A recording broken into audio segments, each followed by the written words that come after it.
Opened in 1936, Trølstigen is said to be one of Norway's twistiest roads. It's got a steep incline of 9% with 11 hairpin bends as it snakes its way along the steep mountainside at its highest point, Stigrora, at an elevation of 2,811 feet above sea level.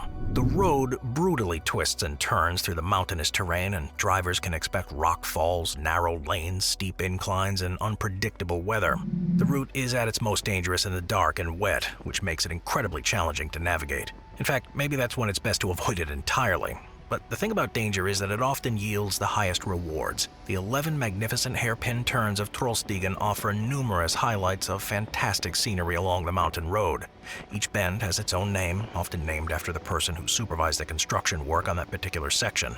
Trølstigen, or the Troll Path, runs for 31 miles and takes about 2 hours to complete. No speeding here. The road is known as Norway's Golden Route, and it's the most visited tourist road in the entire country.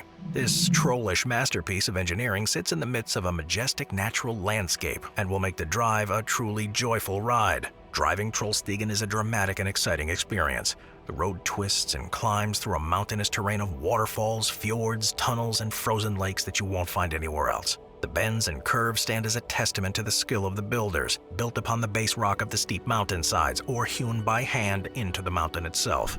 For several centuries, the road was an important transport artery between Valldal and Endosnes, first as a path and then as a bridleway.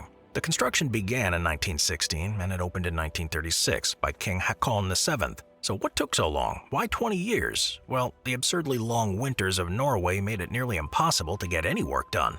Before the Trølstigen, farmers on both sides of the mountain had worked hard on the construction and improvement of the cart track that existed before the road opened. You can also actually still see parts of the original packhorse track in some places alongside the current road.